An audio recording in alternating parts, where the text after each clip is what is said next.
오늘은 제 17강 155쪽부터 보도록 하겠습니다. 성령이 주시는 능력, 성령께서 주시는 능력에 대해서 살펴보도록 하겠습니다. 지난 시간까지 우리 성령 세례와 부흥과의 관계, 그리고 또 성령 받은 증거에 대해서 말씀을 드렸습니다.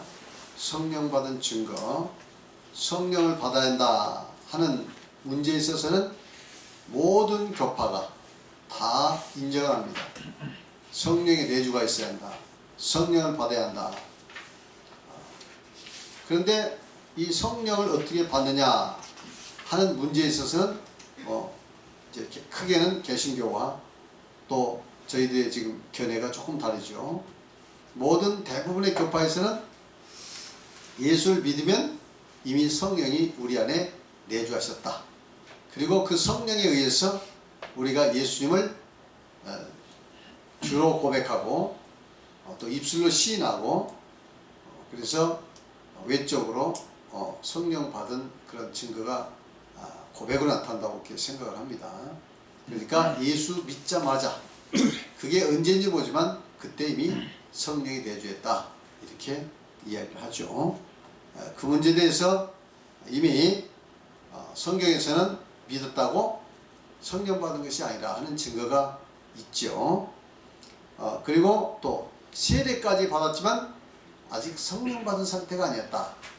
이렇게 사도행전 8장에 사마리아 신도에 관한 말씀이 있습니다.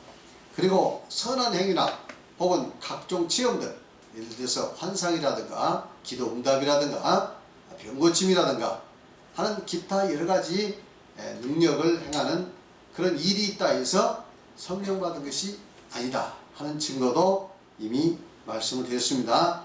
그리고 성령이라는 것은 믿기만 하면 저절로 우리 마음속에 임하는 것이 아니라 믿고 간절히 구해받을 수 있다 하는 것을 말씀드렸고, 그래서 사도행전 8장에도 성령 받기 위해서 안수기도를 했고, 그리고 사도행전 19장에도 에베소 성도들이 성령 받기 위해서 특별히 바울사도 안수기도 해서 성령을 받은 사건이 나와 있습니다. 근데 사도행전은 일관되게 성령을 받게 되면 보고 들을 수도 있다 이렇게 하고, 또 성령을 받게 되면 바로 방언을 말했다, 그것으로 증거를 삼았죠. 사도행전 2장 5순절에도 성령 받아서 충만 받아서 방언을 냈고, 그리고 그 성령 충만 받아서 방언한 그 경험이 성령 받은 그 기준이 돼서 가는 곳마다 우리와 같은 성령을 받았다 이렇게 이야기를 하고 있죠. 그래서 성령 받는 것은 나도 모르게 스리슬쩍 들어온 것이 아니고 명백하게 성령 받으면 이와 같이 성령 보이지 않지만 외적 증거로 나타나는 첫 번째 증거가 바로 방언이었다 하는 것을 말씀드렸고, 근데 이 방언이라는 것은 이제 성령 받은 외적 증거인과 동시에 이것이 하나님께 대한 영적인 그 비밀을 말하는 기도로서 사용되죠. 이것을 우리는 방언 기도다, 방언으로 기도한다 이렇게 이야기합니다. 그리고 그 방언을 통역하는 사람이 있으면, 통역할 수 있다면 이 방언은 바로 은사가 되는 것이다 하는 것을 말씀을 드렸습니다. 자, 그러면 예수를 믿고 또 능력을 행하고 하는 일들은 뭐냐? 그건 성령의 내주와는 전혀 관계없이 성령께서 하신 일이지만 성령의 내주가 아니라 바로 성령의 감동이었다 하는 것을 말씀드렸습니다. 그래서 성령의 감동은 내주와는 관계없이 구약에도 역사했고, 그래서 성령의 능력을 통해서 기사의적을 행했고, 성령의 능력을 통해서 하나님의 말씀을 받았고, 하나님의 말씀을 대언했고, 하나님의 말씀을 기록했고 하는 것들이 다 성령의 감동이다. 마찬가지로 신약에도 예수를 주로 시인할 수 있는 것도 성령의 감동입니다. 그리고 여전히 이후에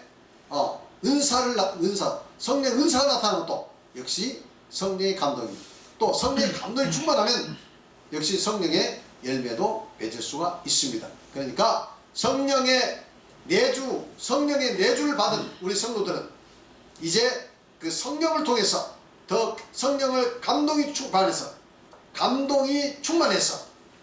즉 성령 충만을 받았어.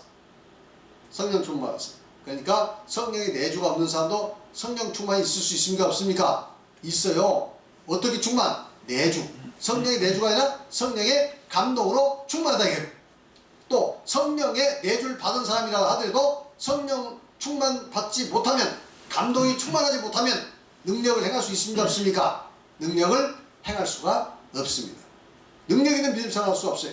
그러니까 능력 있는 믿음 생활은 성령의 감동의 충만이다. 이것을 줄여서 성령 충만이라 이렇게 이야기를 하는 것입니다. 그래서 구약시대 모세도 성령 충만 사람이었고 그래야 능력이 행했죠. 여호수아도 성령 충만했어요. 그래야 능력이 행했고, 그리고 구약의 선지자들도 성령 충만해서 그들이 능력을 행했습니다. 그리고 이미 성령 충만했다는 얘기를 많이 나와 있어요. 요한도 그 뱃속에서 성령 충만받았다고 했어요. 아시겠습니까? 성령 충만했어요. 성령 충만받았는데 그 사람이 그럼 성령 내줍니까? 아니죠. 성령의 감동이 충만입니다. 아시겠죠? 이 사실을 우리가 분명히 알아야 줄 믿습니다. 자, 그러면 우리가 성령의 내주를 받은 사람이 이제 그 성령이 내주까지 했으면 당연히 성령으로 충만해야겠죠. 할렐루야. 감동으로 이제 성령 감동이 아주 충만해야겠죠. 그래서 여러분들이 좀 더 하나님께서 원하시는 능력 있는 믿음 생활하시길 바랍니다. 성령 충만을 통해서 여러분 인격이 변하시고, 그리고 여러분의 그 놀라운 그 능력 있는 믿음 생활, 그리고 마음속에 기쁨과 감사와 능력이 충만한 여러분 되시길 바랍니다. 먼저 성령이 주시는 능력을 보셨습니다. 1. 복음 전파에 능력을 주신다. 복음 전파에. 사도행전 1장 8절 시작. 오직 성령이 너희에게 임하시면 너희가 권능을 받고 예루살렘과 온 유대와 사마리아와 땅끝까지 이르러 내 증인이라. 여기서 예수님께서 성령을 너희가 이때 성령의 임하심은 바로 내주를 이야기합니다. 아시겠죠? 내주는 성령의 감동과 동반을 하죠. 성령의 감동은 내주와 함께 있는 것은 아니고 그냥 감동만 하는 거예요. 감동. 그래서 하나님의 어떤 능력을 행하는 것입니다. 이해하시겠습니까? 이 구분을 잘해야 돼요. 자, 그러면 읽어보세요.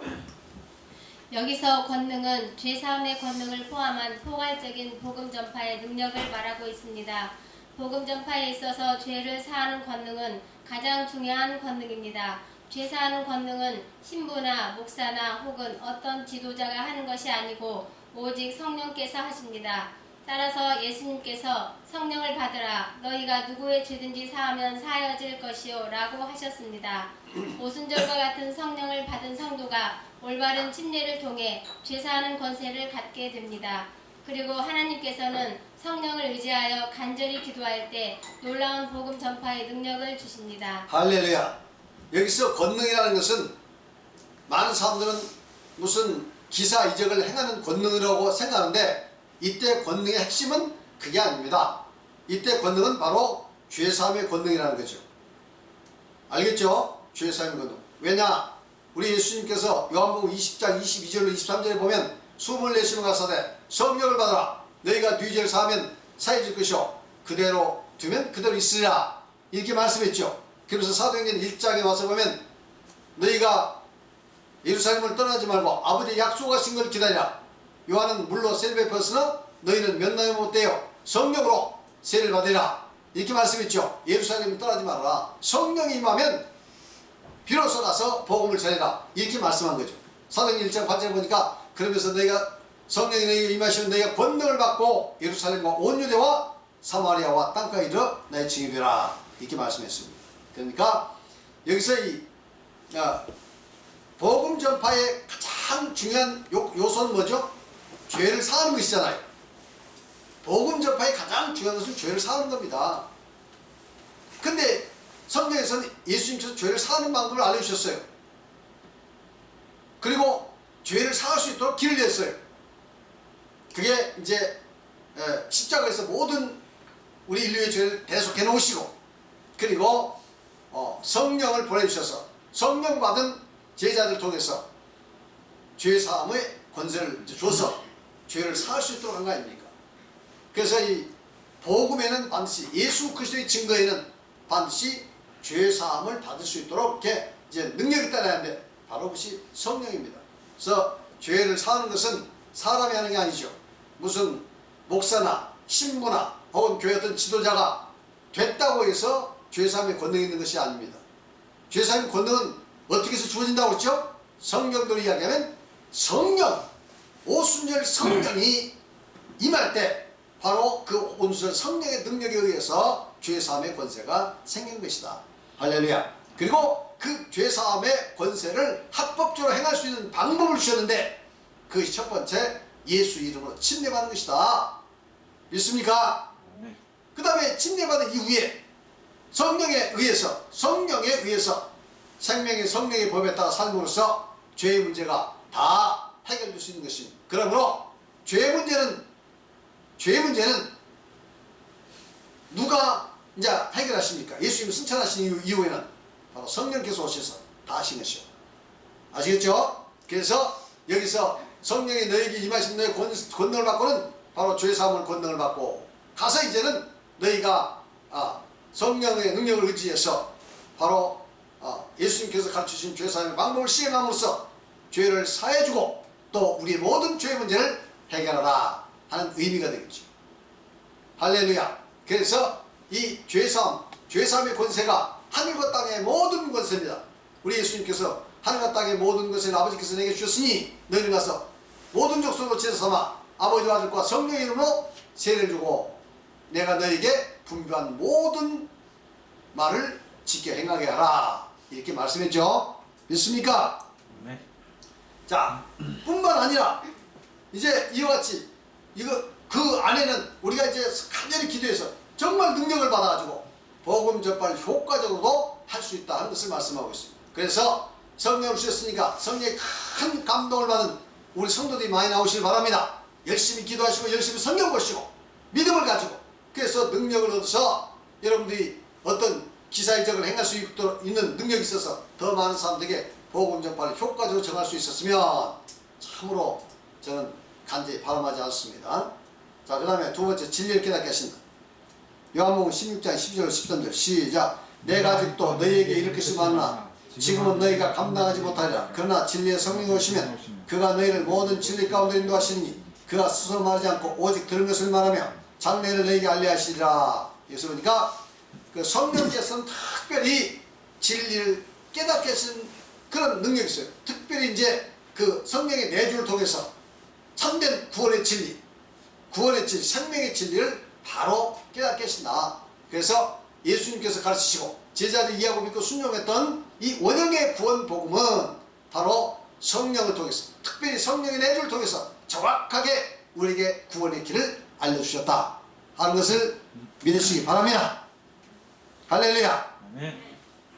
에베소 1장 10절 시작. 우리 주 예수 그리스도의 하나님 영광의 아버지께서 지혜와 계시의 영을 너희에게 주사 하나님을 알게 하시고 지혜와 계시의 영, 그래서 우리에게 주어서 하나님을 알게 하시고, 그러니까 하나님의 더 깊은 것을 깨닫는 것도 역시 그 성령의 능력이다. 그래서 이같이 우리가 성령의 능력을 여러분 우리가 내주를 받았으니까, 그렇죠? 내주를 안 받고 감동을 통해서만도 얼마나 사람들이 예수도 잘 믿고 열심히 기도하고 능력있게 삽니까? 그러니까 우리는 성령의 내주를 받았으니까 그걸 만족하지 않고 우리도 성령의 충만을 받아서 더욱더 하나님의 깊은 것을 여러분 더 깊이 바로 깨달을 수 있기를 바랍니다. 읽어보세요. 하나님께서 성령을 주셔서 하나님의 깊은 비밀을 알게 하십니다. 성령을 받고 진실로 구원을 사모하며 말씀을 상고할 때 성령께서 진리를 깨닫고 체험하게 하십니다. 할렐루야. 그렇습니다. 여러분들은 성령의 내주를 받았으니까 더욱 깊이 깨달아서 하나님 말씀을 더 깊이 깨닫고 또 똑같은 말씀이라도 더 깊이 체험할 수 있길 바랍니다. 그래서 하나님 말씀에 대한 깨달음이 넘치고 또 감동이 좀 넘치시길 바랍니다. 그리고 또 이 성령께서는 죄를 깨닫게 하십니다. 읽어보세요. 바울 사도는 성령을 받기 전에 자신이 외롭다고 생각했습니다. 그러나 성령을 충만히 받고 성령의 깨우침을 통하여 자신이 얼마나 큰 죄인인가를 발견하고 처절하게 탄식하였습니다. 뿐만 아니라 성령의 깨우침을 통하여 죄에서 해방되어 양심의 참 평안을 누리는 비결을 알게 되었습니다. 성령은 성도로 하여금 죄를 깨닫게 하여 십자가를 바라보며 죄를 회개하게 하여 양심의 평안을 누리게 하며 나아가 더욱 성결하게 생활하도록 인도하십니다. 그렇습니다. 또 성령께서 하시는 일 중 하나는 우리가 죄에 대해서 민감하게 쓴다 이거예요. 죄에 대해서 민감하지 못하면 죄를 진정으로 회개할 수 없고, 또 죄를 깊이 회개하지 못하면 자기 인격적인 변화라든가 혹은 죄사함의 그 하나님의 은혜라든가 하는 것을 잘 누리거나 깨닫지 못합니다. 그러니까 이 죄를 깊이 깨달을 수 있는 그러한 능력도 바로 성령께서 주신다 하는 것을 아셔야 합니다. 그래서 그 죄를 깨닫게 해서 십자가 앞에 나가게 하고, 그리고 죄를 회개하여 양심의 평안을 누리게 하며 더 나아가 성결하게 생활하도록 인도해 주신다. 이 내용을 짧게 제가 썼지만 대단히 중요한 말씀이에요. 그래서 저희들이 하나님 말씀을 상고하고 좀 열심히 성령을 의지해서 여러분들이 기도하시고 성령의 감동을 많이 받아서 더욱더 죄에 민감해지시고, 또 하나님 앞에서 십자가 앞에서 정직하게 적은 것이라도 크게 고백할 줄은 알줄한 여러분들 되시기 바랍니다. 정말 그렇게 되면 여러분의 마음이 성결해지고, 또 여러분의 생각이 성결해지고, 삶이 더욱더 성결해지게 될 줄 믿습니다. 그러면서도 우리가 죄책에 시달리지 않고 죄에서 그 죄책에서 해방된 마음의 진정한 평안을 누릴 수가 있습니다. 자, 요한복음 16장 8절 시작. 그가 와서 죄에 대하여 의에 대하여 심판에 대하여 세상을 책망하시다. 여기서 그는 보혜사 성령입니다. 예수님께서 보혜사 성령이 오시면 죄에 대하여 의에 대하여 심판에 대하여 세상을 책망하시다. 그 말은 성령이 오시게 되면 이제는 죄에 대해서 더 무엇이 죄인지를 정확히 깨닫게 해주시고, 그리고 무엇이 의로운 것인지 의한 것인지 정확히 알게 해주시고, 또 무엇이 심판에 관련된 것인지 이것을 정확히 알게 해준다 이 말이죠. 그러니까 죄, 의, 심판 이런 것은 사실상 같은 전부 연관성이 있어요. 아시겠죠? 그러니까 그렇게 하시고, 이런 자세한 내용들은 여러분들이 더 성경을 깊이 연구할 수 있길 바랍니다. 로마서 7장 24절 시작. 오라나는 공고한 사람이다. 이 사망의 몸에서 누가 날 구해내랴. 여기서 바울 사도는 예수 믿은 이후에 더 심각한 그런 그 내적 갈등을 겪게 되고, 그래서 그런 고백하기를 오라나는 공고한 사람이다. 오라는 공고한 사람이다. 이 사망의 몸에서 누가 날 건질 것이냐. 이렇게 아주 처절한 고백을 했죠. 그가 율법 아래 있을 때, 의롭게 살 때는 자기가 대단히 의로운 줄 알았습니다. 근데 사실 이제 그 예수 믿고 나서 그 진리를 깨닫고 또 성령의 깨우침을 통해서 보니까 자기보다 큰 죄인이 없다는 게, 나는 죄인 중에 교수이라 이렇게 고백했단 말이죠. 오래난 공고한 사람이다. 이 사망에서 누가 나를 구해내라. 이렇게 고백했다는 얘기죠. 그 말은 그렇게 과거에는 자기가 그렇게 큰 죄인을 몰랐는데 성령의 깨우침을 통해서 또 예수 그리스도의 그 이제 진리를 잘 알고 보니까 자기가 얼마나 큰 죄인가를 깨닫게 돼서 이렇게 고백했습니다.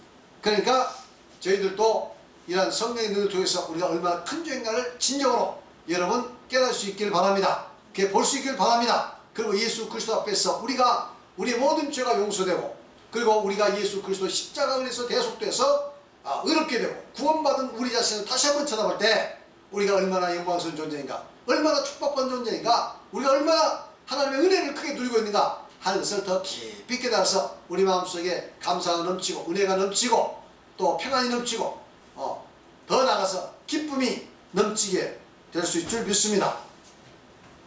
디모데전서 1장 15절 바울사는 이야기합니다. 믿보다 모든 사람이 받을 만한 이 말이여, 그리스도 예수께서 죄인을 구원하시려고 세상에 임하셨다 하였도다. 죄인 중에 내가 교수니라. 바울사도는 죄인 중에 교수예요. 생각해보세요. 무슨 바울사도가 살인죄를 졌습니까? 물론 뭐 종교적 신념에 따라서 스테반을 죽이는 살인죄를 자기가 직접 뭐 돌려는 건 아니지만 어쨌든 그 살인죄에 가담한 건 사실이죠. 그러나 그것은 자기 믿음 안에서 정말 하나님을 위해서 그런 일을 했다고 생각 아닙니까? 그리고 그 외에 무슨 특별히 뭐 가늠죄를 졌다든가 아니면 부도덕한 일을 했다든가 그런 거 아닙니다. 정말 도덕적으로 살려고 노력했죠. 십계명을 따라 살려고 노력했죠. 그러나 율법 아래서는 그가 얼마나 큰 죄인가를 알 수 없었습니다. 그러나 예수 그리스도 앞에 나와서 이제 비로소 자기가 얼마나 큰 죄인가를 깨닫고 이렇게 고백하고 이렇게 고백했기 때문에 그는 예수 그리스도 십자가의 대속의 은혜가 얼마나 위대한 것을 절실히 깨닫고 그는 이제 예수 그리스도의 십자가를 사랑했죠. 십자가를 사랑. 그리고 그 십자가를 붙들고 그는 마음의 평안과 기쁨과 감사가 넘치는 삶을 살 수가 있었습니다. 죄 진정으로 양심을 바르게 해서 양심을 깨끗게 하면서도 그는 양심의 이 고통과 죄책으로 인한 고통에서 해방되는 삶을 살았다는 것을 말씀을 드립니다. 자, 이 문제에 대해서는 십계명과 속죄제사를 잘 공부해 보시면 잘 알 수 있습니다. 대신 기도하여 주신다. 로마서 8장 26절 20절 시작. 이와 같이 성령도 우리의 연약함을 도우시나니 우리가 마땅히 기도할 바를 알지 못하나 오직 성령이 말할 수 없는 탄식으로 우리를 위하여 친히 간구하시느니라. 마음을 살피시는 이가 성령의 생각을 하시나니 이는 성령이 하나님의 뜻대로 성도를 위하여 간구하심이라. 보세요. 여기서 보니까 성령도 우리 연약함을 도우신다고 그러잖아요. 오직 성령의 말할 수 없는 탄식으로 우리에게 친히 간구한다고 그랬잖아요. 그렇습니까? 이 내용을 자세히 풀어서 말씀을 드리기는 뭐 시간이 없습니다. 그래서 간단히 말씀드리면 이와 같이 성령께서 우리를 위해서 친히 간구해 주시니까 저희는 이제 성령을 봐서 방언으로 기도할 수 있잖아요. 방언으로 많이 기도할 수 있기를 바랍니다. 그 방 안에는 다 뜻이 있습니다. 우리는 못 알지만 다 뜻이 있어요. 그러니까 방언 기도로 많이 기도하면 우리 영이 풍성해지고 우리 영의 능력을 얻고 또 뭐 여러 가지 그 하나님께 주신 놀라운 축복들을 누릴 수가 있습니다. 그래서 특별히 성령께서 우리를 위해서 친히 간구해 주신다 하는 것 여러분 기억하시기 바랍니다. 때는 우리가 어떻게 기도할지 몰라도 하나님 도와주세요.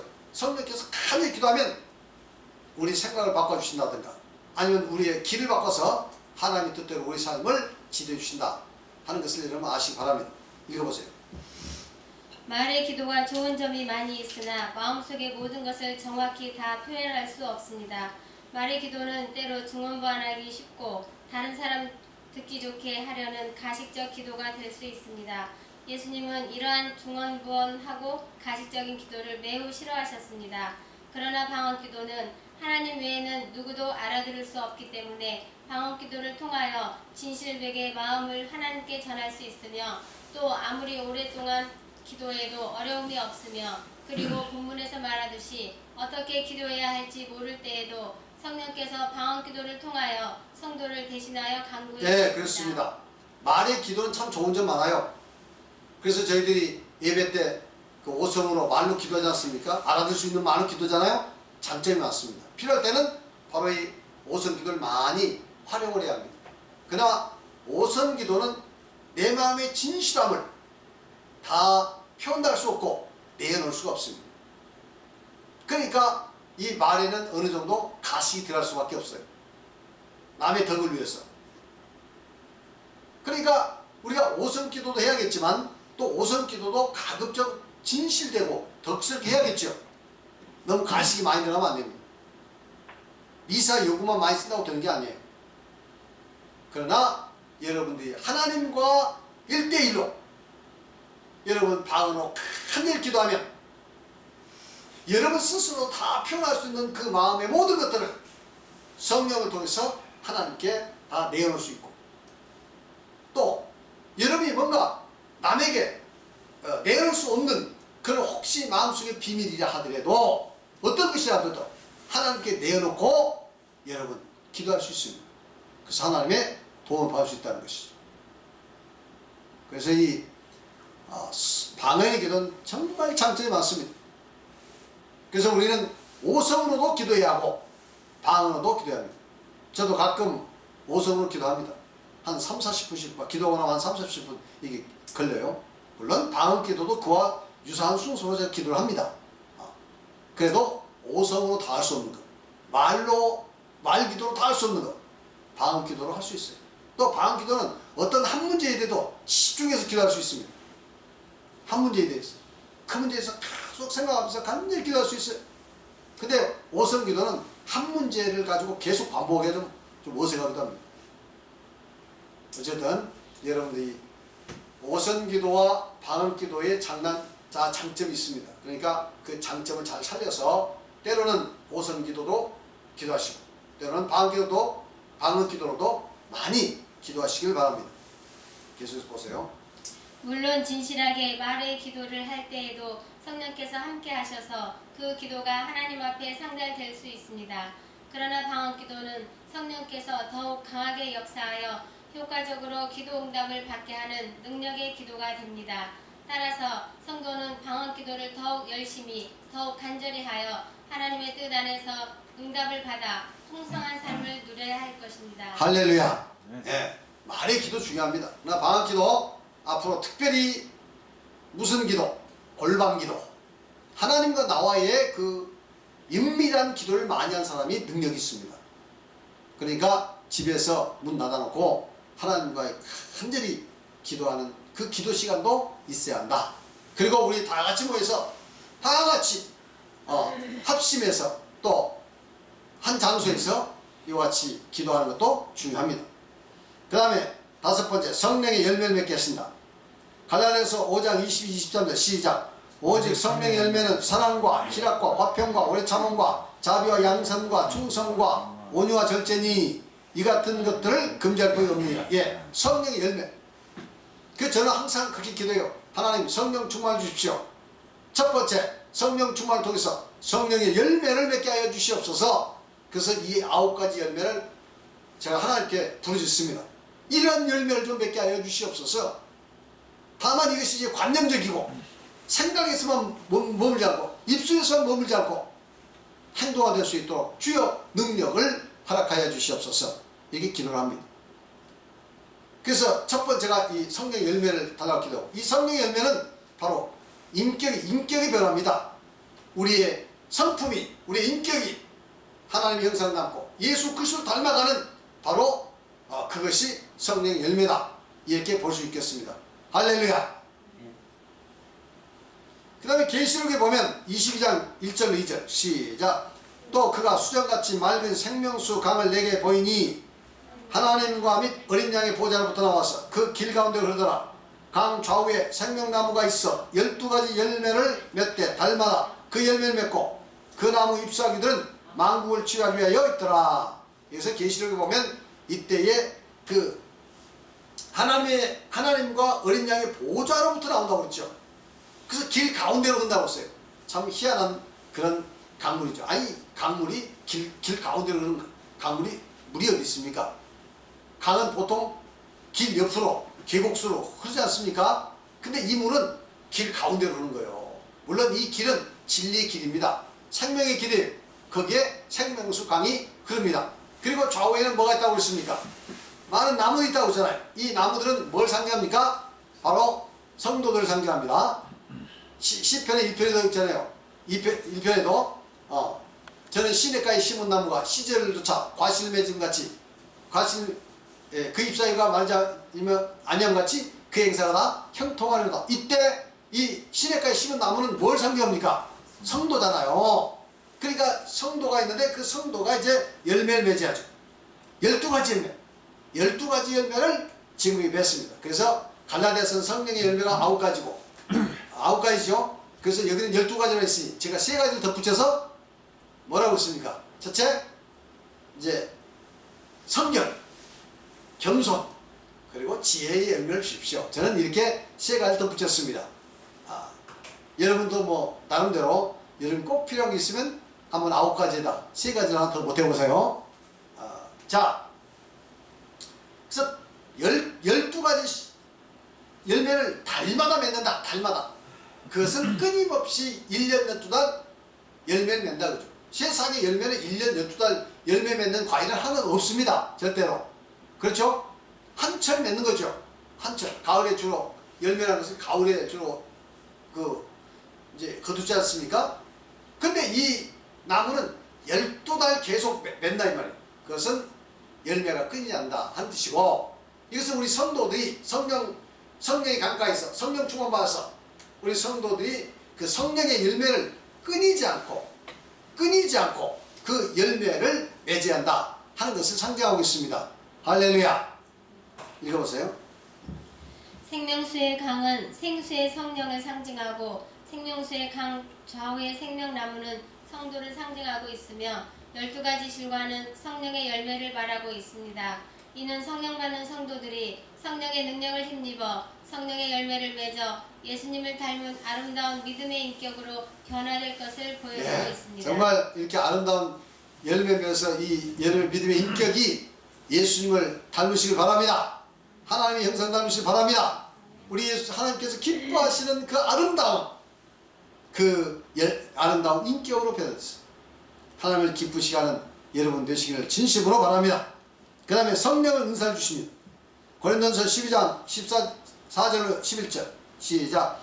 은사는 여러 가지나 성령은 같고 직분은 여러 가지나 주는 같으며 또 사역은 여러 가지나 모든 것을 모든 사람 가운데서 이루시는 하나님은 같으니 각 사람에게 성령을 나타내심은 유익하게 하려 하십니다. 어떤 사람에게는 성령으로 말미암아 지혜의 말씀을, 어떤 사람에게는 같은 성령을 따라 지식의 말씀을, 다른 사람에게는 같은 성령으로 믿음을, 어떤 사람에게는 한 성령으로 병고치는 사람, 어떤 사람에게는 능력 행함을, 어떤 사람에게는 예언함을, 어떤 사람에게는 영들 분별함을, 다른 사람들에게는 각종 방언 말함을, 어떤 사람에게는 방언을 늘 통역함을 주시나니 이 모든 일은 같은 한 성령에 의해서 그의 뜻대로 각 사람에게 나눠주시는 것이니라. 예, 이제 성령의 9가지 열매는 인격에 관련된 것이고, 성령의 열매는 성령의 은사는 뭡니까? 능력에 관한 것입니다. 성령의 은사는, 그러니까 성령의 열매가 더 중요한 거예요. 아시겠죠? 왜? 인격에 관한 것이니까. 성령의 은사는 이것은 인격과 관련 없어요. 인격과 관련 없이 간절히 구하면 받을 수 있는 겁니다. 아시겠죠? 근데 어떤 사람은 아주 인격이 고약한데도 성경 말씀을 잘 이렇게 풀이하는 사람도 있어요. 인격은 아주 고약한데. 또 지식이 아주 대단한 사람이 있어요. 인격은 형편없는데 성경 말씀에 대한 지식이 대단한 사람이 있어요. 여러분, 성경을 많이 한다고 해서 그 사람이 인격이 꼭 좋다 이렇게 말할 수 없습니다. 아시겠죠? 말을 지혜롭게 유창하게 잘한다고 해서 그 사람이 인격이 꼭 좋은 건 아니에요. 또 어떤 사람은 믿음이 대단해요. 대단한 믿음이 있어요. 교회도 열심히 다니고 막 열심인데 또 인격이 형편이 없는 사람 있어요. 화도 잘 내고 또 때로는 여러 가지 인간적인 약점들 많이 드러낸 사람도 있어요.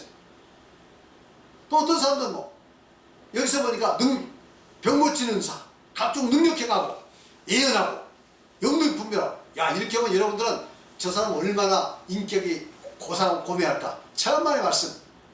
이건 인격과는 관계없는 거예요. 간절히 구하면 주시는 하나님의 선물입니다. 할렐루야. 그래서 저는 성령 충만을 구할 때 반드시 첫 번째 성령의 열매를 구하고, 성령의 열매를 구하고, 두 번째 성령의 은사를 구합니다.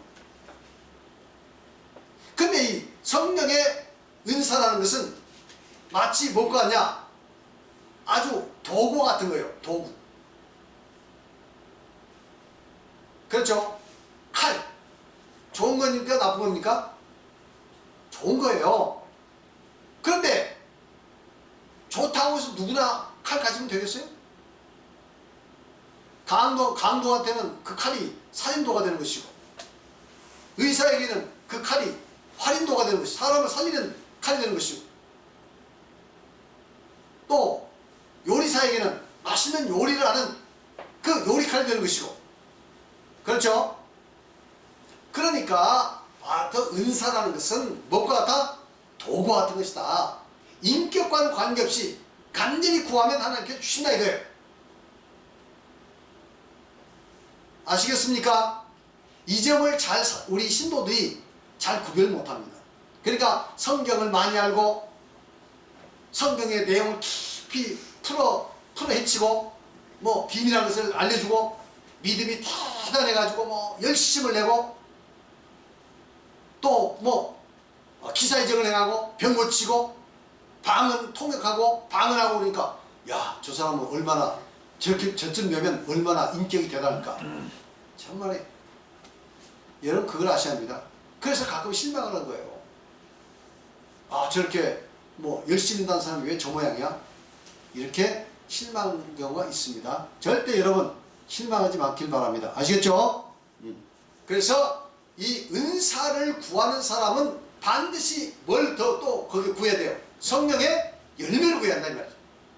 그래서 성령의 열매와 그리고 성령의 은사가 합해지면 이 은사는 정말 훌륭한 성도들의 덕을 세우고 하나님의 영광을 나타내는 그런 도구가 되는 것입니다. 이해하시겠죠? 그걸 여러분 아셔야 돼요. 그래서 이런 9가지 은사는 정말 중요합니다. 읽어보세요. 성령의 은사는 모두 9가지입니다. 성령의 은사는 하나님이 함께 하시는 증거이며 교회를 건실하게 세우시려는 하나님의 선물입니다. 성령의 은사는 성령의 감동을 통해 나타나는 것입니다. 이건 성령의 감동이에요. 성령의 감동입니다. 물론 성령의 열매도 성령의 감동을 통해서 역사하십니다. 이해하시겠죠? 자, 그 다음에 성령의 감동이 강할수록 더 많은 은사들이 강력하고 현저하게 나타나는 그렇습니다. 것입니다. 성령 충만하고 성령의 감동이 아주 강렬하면 이 은사도 나타나는 거예요. 그 다음에 성령의 감동을 통한 성령의 은사는 성령의 내주가 없더라도 나타날 수 있습니다. 성령의 내주가 있다 하더라도 성령의 감동이 강하지 않으면 성령의 은사는 강하고 현저하게 나타나지 않습니다. 따라서 성령의 내주, 즉 성령의 세례를 받은 성도는 성령의 감동을 통하여 성령의 은사가 나타나 교회의 덕을 세우도록 간절히 구해야 할 것입니다. 할렐루야. 그래서 여러분 우리야말로 성령을 받은 오순절 성령을 구해서 받은 우리야말로 이 은사가 나타나도록 열심히 기도하겠어요. 저는 여러분 중에서 그런 은사 받은 분이 좀 나타났으면 좋겠어요. 대만에서 양마리아 집사님이라고 계신 분인데 그분은 정말 기도를 많이 해가지고 금식 기도도 많이 하고 기도 많이 해서 병 고치고 귀신 쫓아낸 능력을 받았어요. 그래서 교회에 어떤 그 귀신 들린 사람이 있거나 혹은 병자가 있으면 목회자들이라도 우리 집사님 모시고 와서 우리 기도하자. 목회자들도 집사님 모시고 같이 기도해서 쫓습니다. 근데 제가 그분 대만에서 딱 한 번 봤어요. 아주 고령 계실 때 80이 넘은 고령, 이제 걸음도 이렇게 좀 걷기도 좀 힘겨워하시는 그 모습으로 이렇게 총회를 한번 오신 적이 있어요. 근데 정말 그분 대단합니다. 그분 간증집이 막 굉장합니다. 근데 여러분 중에서 그러신 분이 있었으면 좋겠어요. 예? 그래서 시간 난데 열심히 좀 집에서 기도하시고 시간 난데 기도하시고 또 교회 오면 열심히 기도하시고 그래서 그런 능력을 받아서 제가 목회자가 그 능력이 없다 하더라도 그분을 통해서 더 많은 사람들이 전도되고 구원받고 하면 얼마나 좋겠습니까? 어때요? 여러분 누가 하시겠습니까? 현정민님 오후에 기도 1시간 이상씩 열심히 하나님께 꼭 주실지 몰라요. 그 오래 다녔다고 받는 게 아니에요. 아시겠어요? 내가 순수하게 구하면 주십니다. 그 이야기 있잖아요. 그것은 뭐과 관계없어요? 오래 믿은 것과도 관계없고 성경을 많이 아는 것과도 관계없고 인기과도 관계없고 열심히 구하면 주신다 이 말. 이해하시겠죠? 이제 이걸 공부하셨기 때문에 하나님께서 자매님에게 아주 큰 능력을 주셔도 교만하지 않을 줄 믿습니다. 그렇죠? 네. 이런 진리를 깨닫지 못한 사람들은 그 능력 받아놓으면 교만해가지고 이제 자기가 최고인 줄 알아요. 하나님께서 날 더 많이 사랑하셨기 때문에 이런 능력을 주신 거 아니야? 목사는 그런 능력도 없네? 이래가지고 무시하고 그러면 안 된다는 거죠. 아시겠어요? 자, 그 다음에 이제 성령의 능력을 받으면 어떻게 하느냐? 이런 능력 있는 믿음 생활을 하려면 4. 성령의 능력을 받으려면 읽어보세요. 이와 같은 성령을 통한 각종 능력을 받아 복되고 풍성한 믿음 생활을 하려면 성령 충만함을 받고 성령을 따라 살아야 합니다. 그렇게 하기 위해서는 말씀을 깨닫기 위해서 힘써야 하며 간절히 기도해야 그렇습니다. 이제 이렇게 해서 각종 능력을 받아서 뭐 성령의 은사 그리고 성령의 열매 등등에 의해서 이제 그 능력을 받아서 풍성한 복되고 풍성한 믿음 생활을 하려면 첫째 성령 충만을 받아야죠. 그렇죠. 성령 충만. 그 다음에 성령에 따라서야 합니다.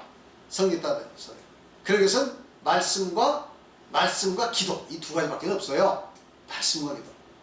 그래서 시간 난 대로 성경 말씀 보고 시간 난 대로 무릎 꿇고 기도해서 나 이런 놀라운 성령의 능력을 받는 여러분 되시길 바랍니다. 에베소 5장 18절 시작. 술 취하지 말라. 이는 방탕한 것이니 오직 성령의 충만을 받으라. 야, 여기서 보니까 술 취하지 말래요. 우리 술 먹지 맙시다. 그래 취하지 말고 이제는 성령으로 취해버리자 이거죠. 성령 충만 받았어. 그래서 이 세상의 어떤 어려움도 성령의 능력으로 다 극복할 수 있도록 하나님께서 기뻐하셔가지고 기도만 하면 응답받는 삶. 나의 문제도 응답받고 남을 위해서 기도해도 응답받고 이렇게 응답받는 하나님부터 신속하게 응답받는 능력 있는 믿음 생활 되시길 바랍니다. 그러면 성령으로 충만받아야 겠어요. 갈라디아서 5장 16절 25절 시작. 내가 이르니 너희는 성령을 따라 행하라. 그리하면 육체의 욕심을 이루지 아니하라. 자 보세요. 성령을 따라 행하라고 했잖아요. 성령을 따라 행하라. 그럼 어떻게 보이지 않는 성령을 따라 어떻게 행해야 돼요? 그거 하나님 말씀과 기도밖에 없습니다. 말씀 있고 말씀 좋아하고 기도 열심히 하면 나도 모르게 성령을 따라가는 거고 말씀 소홀히 하고 기도 소홀히 하면 나도 모르게 내가 내 인생의 주인 돼서 내 마음대로 인생을 휘젓고 다닌다 이 말이에요. 자기는 뭐 하나님 뜻대로 산다고 하지만 알고 보니까 하나님 뜻대로 내 뜻대로 휘젓고 다니는 거예요. 교회도 막 휘젓고. 그러니까 말씀과 기도 이 두 가지는 마치 이 기차의 두 레일 같다. 참 기차의 두 레일 같은 거예요. 말씀과 기도. 할렐루야. 이렇게 와서 우리 말씀드리기가 얼마나 좋습니까? 그래요 안 그래요? 얼마나 행복해요. 감사하고. 그 다음에 기도해야죠. 자, 그 다음에 25절 시작. 만일 우리가 성령으로 살면 또한 성령으로 해야지. 성령으로 살자. 성령으로 행하자.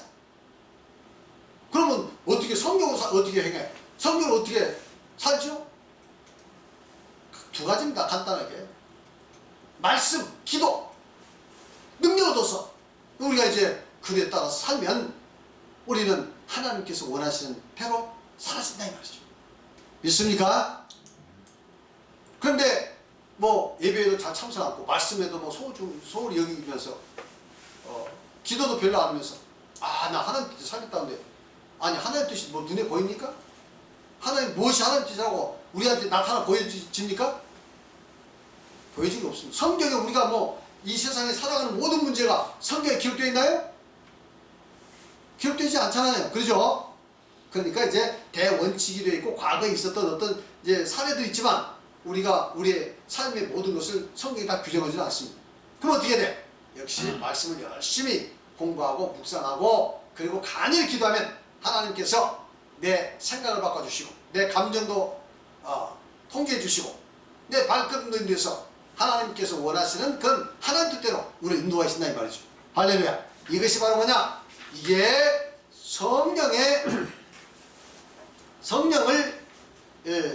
성령으로 살고 또 성령으로 행하는 것입니다. 에베소 4장 3절 시작. 하나님의 성령을 근심하게 하지 말라. 그 안에서 너희가 구원일까지 인심한다. 하나님의 성령을 근심하지 말라 이거. 이거 뭡니까? 하나님의 성령을 따르지 않고 내 뜻대로 살면 하나님께서 근심하십니다. 할렐루야. 우리는 이제는 하나님 중심이 되어야 하고 예수 그리스도 십자가 중심이 되어야 하고 성령 충만이 중심이 돼서 그 성령께서 내 안에 운행하셔서 성령께서 인도하시는 삶을 살아야지 자기 뜻을 앞서가면 살아서는 안 되는 것이다 하는 거죠. 그래서 여기서 성령 절대 근심하지 말라. 그렇잖아요. 우리 자식도 부모가 원하는 대로 안 살면 자식이 근심이 됩니까 안 됩니까? 근심이 되잖아요. 여러분들, 나도 우리 자식들 키우면서 근심된 적이 한두 번이 아니었습니다. 예, 자식들이 부모 뜻대로 안 사니까. 근데 이제 커가지고 그래도 믿음 안에서 결혼해서 저렇게 사는 거니까 저게 안심이다마는 지금도 부모 뜻대로 안 살면 굉장히 근심입니다. 마찬가지예요. 우리도 하나님 믿는다고 하면서 하나님 뜻대로 안 살고 성령 인도하시면 구하지도 않고 자기 뜻대로 자기 생각대로 살면 누가 근심하십니까? 성령께서 근심하시겠죠. 성령은 누구십니까? 바로 하나님이시죠. 성령 누구십니까? 바로 예수님이시죠. 그러니까 여러분들 성령을 근심되게 하지 않길 바랍니다. 그냥 읽어보세요. 먼저 말씀을 사모하고 깨닫도록 힘써야 할 것입니다. 말씀을 사모하고 깨닫게 될 때 말씀을 통하여 성령께서 강하게 역사하십니다. 따라서 예수님께서 말씀이 영이라 하셨으며 바울 사도는 하나님의 말씀이 곧 성령의 검이라고 하셨습니다. 그렇습니다. 요한복음 6장 63절 시작. 살리는 것은 영이니 육은 무익하니라. 내가 너에게 이른 말은 영이요 생명이요. 여기서 보니까 우리 예수님께서 살리는 것은 영이라고 그랬죠. 살리는 것은 영입니다. 그 다음에 내가 너에게 이른 말은 내가 너에게 이른 말은 뭐라고 그랬죠? 영이라 이 말이에요. 그러니까 하나님 말씀은 우리를 살리는 능력 있는 그 영이라 이 말이에요. 아시겠죠? 그러면 객관적으로 기록된 이 말씀이 영이냐? 이 객관적으로 문자적으로 기록된 것은 영이 아닙니다. 이 말씀을 내가 받아들여서 성령께서 이 말씀과 그 역사할 때 이 말씀이 능력 있는 우리 살리는 영이 되는 겁니다. 할렐루야. 그래서 에베소 6장 17절 보니까 다같이 시작. 구원의 투구와 성령의 검 곧 하나님의 말씀을 가지라. 성령의 검. 성령의 검이 뭡니까? 하나님 말씀이라고 하잖아요. 근데 성령의 검이 왜 하나님 말씀이에요? 검은 공격, 방어도 하고 공격도 하잖아요. 하나님 말씀은 우리는 싸움을 합니다. 영적 전쟁을. 내 마음속에 있는 죄악과 영적 전쟁을 해야 하고 또 우리는 세상의 유혹과 저의 영적 전쟁을 해야 하고 하나님 말씀으로 우리는 지금 영적 전쟁을 치는데 말씀은 공격용 무기도 되고 방어용 무기도 된다 이 말이에요. 그런데 이 말씀이 무엇과 플러스 될 때 성령과 함께 할 때 성령의 검이 되는 것이지 아무리 지식적으로 많이 머릿속에 그 말씀을 가지고 있어도 성령께서 같이 하셨으면 이 말씀은 영이 될 수가 없습니다. 아시겠죠? 그러니까 우리의 이 지식의 말씀이 이와 같이 우리를 살리는 그 영적 능력을 가지려면 바로 성령께서 우리와 함께한다. 성령께서 역사하셔야 한다. 그럼 성령께서 역사하면 어떻게 해요? 말씀을 우리 많이 받고 말씀을 열심히 공부하고 그 다음에 하나님께 간절히 기도해서 성령의 충만을 얻으면 그 말씀이 놀라운 능력이 됩니다. 할렐루야. 내 마음속에 있는 경관진을 파고 내 마음속에 있는 쓴뿌리들을 뽑아내고 그리고 우리는 이 말씀 가지고 나가서 승리할 수 있어요. 상대의 높아진 그 하나님을 알지 못하고 높아진 마음들 다 깨뜨릴 수 있고 그래서 그리스도 앞에 굴복시킬 수 있습니다. 있습니까? 그런데 아무리 지식이 많아도 성령께서 역사하지 않으면 그 지식은 그건 별 소용이 없어요. 능력이 없어요. 오히려 자신을 교만하게 만듭니다. 나는 이 정도 알고 있어 해가지고 그런 사람들 많이 봤어요. 지적 교만에 빠진 사람들.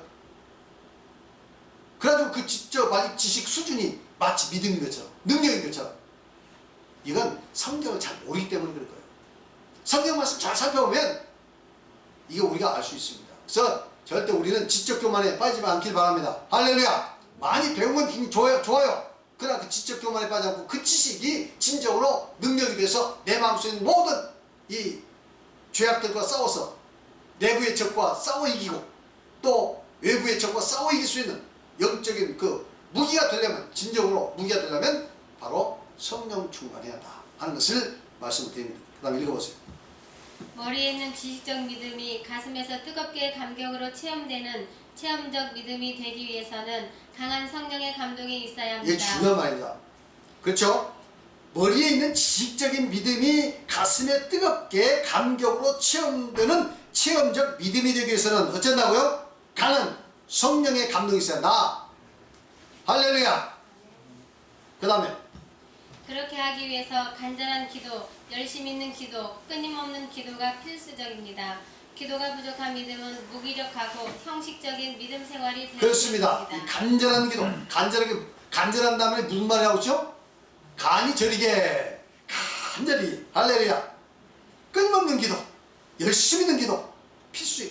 기도가 부족한 믿음은 무기력하고 형식적인 믿음 생활이 될 수 있다. 사실 여러분 두려워하셔야 합니다. 할렐루야. 네. 우리는 지금 이 군산에 죽어가는 많은 시민들을 구원할 책임이 있고 앞으로 더 나아가서 이 나라 이 민족 땅끝까지 복음 전해야 할 사명을 가진 교회인 줄 믿습니다. 그러려면 우리 성도 한 사람 깨어서 기도하시기 바랍니다. 그 다음에 기도를 통해서 성령 충만을 받고 능력 있는 믿음 생활, 행복하고 활기찬 믿음 생활을 하는 성도가 되어야 할렐루야. 합니다. 자, 에베소 6장 18절 19절 시작. 모든 기도와 간구를 하되 항상 성령 안에서 기도하고 이를 위하여 깨어 기도하고 구하기를 항상 힘쓰며 여러 성도를 위하여 구하라. 또 나를 위하여 구할 것은 내게 말씀을 주사 나로 입을 열어 복음의 비밀을 담대히 알리게 하옵소서 할 것이니. 여기서 보니까 바울사도는 모든 기도와 간구를 하되 모든 기도와 간구를 하되 특별히 성령 안에서 기도하고. 이 성령 안에서 기도가 뭡니까? 원문에 보면 성령으로 기도하고 이렇게 되어 있어요. 성령으로. 그럼 성령으로 기도한, 성령 안에서 끝나. 성령으로 기도하는데 뭘까요? 이것은 방언 기도입니다. 아시겠죠? 방언 기도예요. 방언 기도는 성령으로 하는 기도입니다. 믿습니까? 물론 오성 기도도 우리 성령을 의지해서 기도해야죠. 그래 여기서는 성령으로 기도한다는 데는 방언 기도예요. 성령을 기도하고 이를 위하여 깨어 구하기를 항상 힘쓰며 성도를 위하여 모든 우리 교회 성도를 위해서 기도합니까? 우리 교회를 위해서 성도를 위해서 기도하고 또 나를 위해 나가 누구죠? 바울사도를 위하여 구할 것은 말씀을 주사 나로 입을 열어 복음의 비밀을 담대히 알게 하옵소서. 이것은 여러분이 저를 위해서 기도해야 할 제목입니다. 할렐루야. 제가 입을 열어서 담대히 복음의 비밀을 밝힐 수 있어야죠. 또 좋은 책을 써서 여러분들 영혼을 살찌게 하고 영혼을 깨우치고 더 나아가서 더 많은 사람을 구원할 수 있는 그런 책을 쓸 수 있도록 좋은 책을 쓸 수 있도록 여러분들 기도해 주시기 바랍니다. 끊임없이 기도해. 이런 목회자를 위한 기도는 너무너무 중요합니다. 목회자가 믿음에 깨어서 바로 우리 성도들을 양육하고 하면 이 교회가 풍성해지고 복받는 것이고 목회자 잘못되면 교회가 어떻게 되겠습니까? 큰일 납니다. 그러니까 여러분 목회자를 위해서 많이 기도해 주시기 바랍니다. 다음은 성령의 내주와 감동. 이거 읽어보세요. 5. 성령의 내주와 감동. 성령의 내주는 하나님께서 인간을 구원할 원대한 경륜 안에 있는 것입니다. 예수께서 죽음에서 부활하고 승천하신 후 오순절에 120명의 제자들이 성령 충만을 받은 때 최초로 내주의 역사가 있게 되었습니다. 오순절 성령 강림이 있기 전까지는 성령 받는 일이 없었습니다. 성령의 내주와 감동. 사실 이게 굉장히 중요한 말입니다. 이게 여기서는 제가 간단히 처리했어요. 많은 내용을 할 수 없기 때문에 간단히 처리했습니다. 그런데 이 성령의 내주와 감동에 관한 또 제 글이 있으니까 그 글을 보시면 자세히 나와 있습니다. 성령의 내주라는 것은 뭐냐? 창세전에 이미 인간을 구원하시러 계획하신 하나님의 경륜 속에 있는 이 중요한 사건입니다. 이게 오순절날 최초로 성령의 내주가 임하신 거예요. 그 전까지는 전부 뭐예요? 성령의 역사는 다 감동의 역사돼요. 내주 역사는 감동 역사. 아까 이야기했죠. 모세가 그 홍해를 가르는 거, 그렇죠? 모세가 반석을 쳐서 물을 내는 거 다 뭐예요? 성령의 그 감동을 통해서 능력을 행한 거 아닙니까? 믿습니까? 심지어 예수님께서 오셨을 때에 이렇게 고백했잖아요. 예수님께서 말씀하셨잖아요.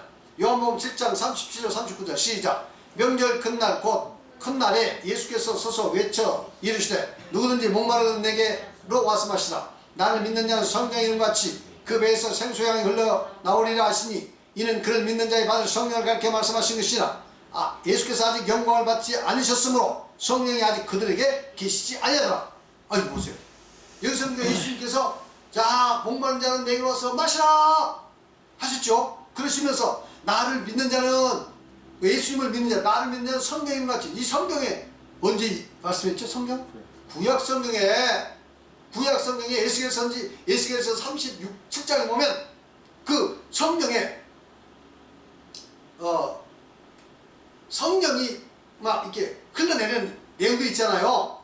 이사야서에도 많은 예언들이 있고 그래서 이와 같이 그 성경 이름과 같이 그 배에서 생수의 강이 흘러낸다. 생수의 강이 흘러낸다 이거예요. 근데 이게 뭘 이야기, 생수의 강은 뭘 이야기한 거냐? 이는 그를 믿는 자들이, 그가 누구죠? 예수님을 믿는 자들이 받을 성령을 갖게 말씀하신 게 아니라 예수를 믿는 자들이 받을 성령을 갖게 말씀합니다. 그럼 지금까지 예수를 믿는 사람도 있어요 없어요? 당시 지금 이 말씀할 때 베드로와 등 12사 다 예수 믿고 있잖아요. 이 말씀하실 때 이 말씀하기 전에 이미 베드로는 주는 그리스도시요 살아계신 하나님의 아들이라고 고백했죠. 그러니까 이미 예수 믿는 사람들이 많이 있습니다. 그런데 이 말씀하시면서 가로에 보세요. 그를 믿는 자들이 받을 성령을 그렇게 말씀하신 것이라 예수께서 아직 영광을 받지 아니하심으로 성령이 아직 그들에게 계시지 아니라. 이 보세요. 성령이 아직 제자들에게 안 계시다니 말이에요. 성령이 아직 제자들에게 안 계시다. 무슨 뜻입니까? 이것은 그럼 그 전에 제자들이 예수님을 믿고 예수님을 주로 고백하는 것은 뭡니까 이거? 다 성령의 감동입니다. 또 제자들이 가가지고 능력도 했어요. 70명의 제자들이 가가지고 귀신도 쫓아냈잖아요. 아시겠습니까? 그럼 여기서 말하는 아직 영광을 받지 않았으므로 이 말이 무슨 뜻이가요? 십자가에서 돌아가신 다음에 죽었다가 3일 안에 부활하셔서 영광의 몸 부활하셨죠. 그리고 승천하셔서 하나님 우편에 계신다고 그랬죠. 맞습니까? 바로 아직 부활 승천을 안 했다 이 말이에요. 그렇기 때문에 성령이 그들 안에 계시지 않더라. 그들 안에 계시지 않다는 건 뭐죠? 이것은 내주를 이야기합니다. 앞으로 우리 예수님께서 구약 성경에 성령 받을 것에 대한 예언이 이제 드디어 이루어지는 거죠. 언제? 오순절날. 오순절. 그래서 오순절날 받는 성령이야말로 이게 바로 내주다. 성령의 내주다. 우리 인간의 구원을 위해서 하나님께서 특별히 역사하신 성령의 내주다. 이 외의 모든 것은 바로 성령의 감동이다 하는 것을 말씀드립니다. 물론 성령의 그 내주 속에는 성령의 감동이 필연적으로 함께 있습니다. 함께 그것이 강하든 강하지 않든 간에 함께 역사해요. 그러나 성령의 감동 가지고 성령의 내주라고 착각하는 것은 아주 잘못된 것이라는 것을 말씀을 드립니다. 읽어보세요. 따라서 구약시대에는 성령의 내주가 없었습니다.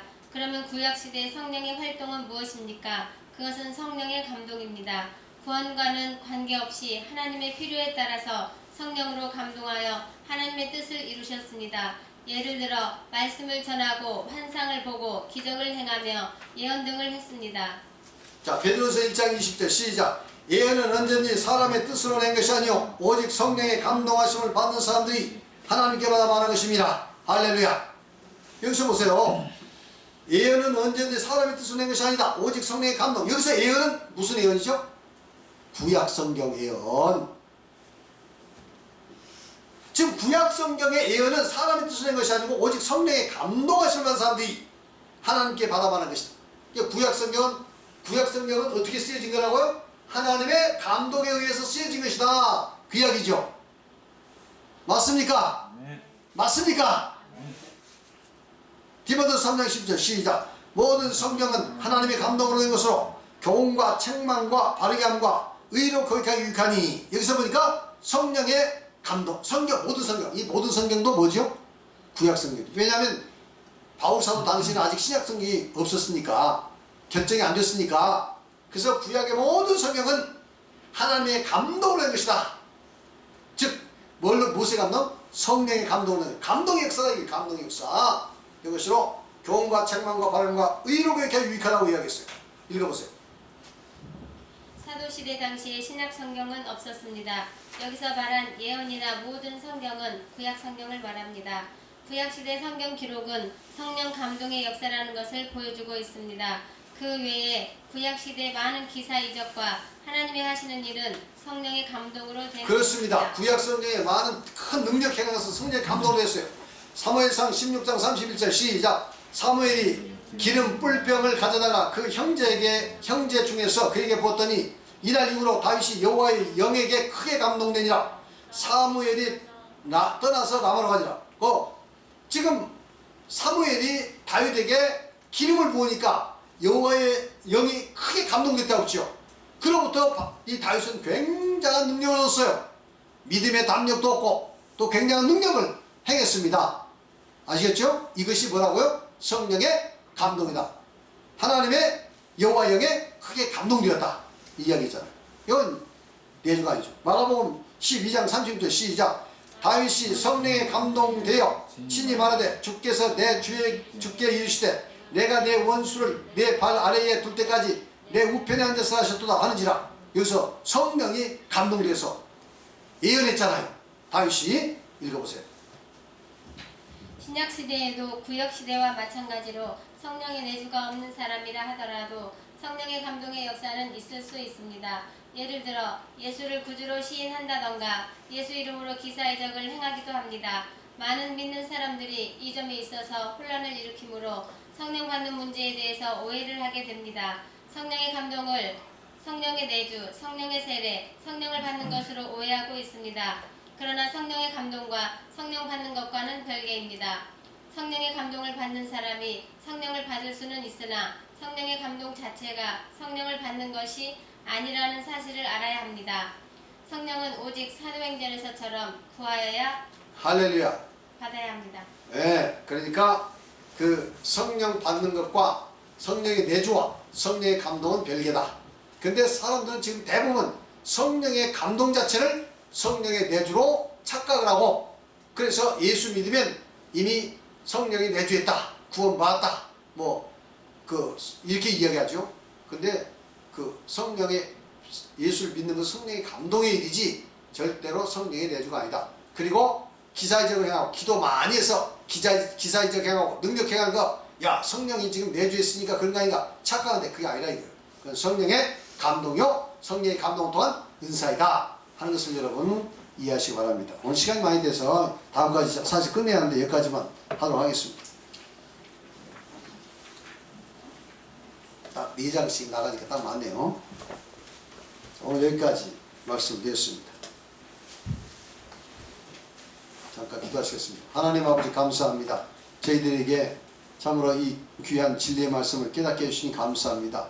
하나님께서 성령을 저희 내주를 통해서 우리 교회를 세우시고 또 인간의 죄 문제를 해결하시고 구원하시는 원대한 계획을 갖고 계신 줄 믿습니다. 이러한 성령의 내주는 오순절을 통해서 최초로 역사한 줄 믿습니다. 따라서 저희들은 오순절 성령을 구합니다. 오순절 성령을 저에게 주심을 감사합니다. 이제는 오순절 성령을 받아 저희들이 성령이 우리 안에 내주하심으로 저희들이 하나님께서 구약 성경에 예언한 모든 예언들이 우리에게 이루어지고 또 이것을 통해서 이제는 복음 전파를 할 수 있는 권세를 얻은 줄 믿습니다. 이러한 능력을 주셨사오니 저희들 복음 전파의 삶을 감당케 하시고 또 이것을 위해서 성령의 풍성한 열매 맺게 하시고 성령의 놀라운 은사가 나타나서 하나님이 우리와 함께 하심을 항상 체험하며 또 증거하는 저희 교회 될 수 있도록 축복하여 주시옵소서. 감사드리며 예수 그리스도의 이름으로 기도했사옵나이다. 찬양 191장.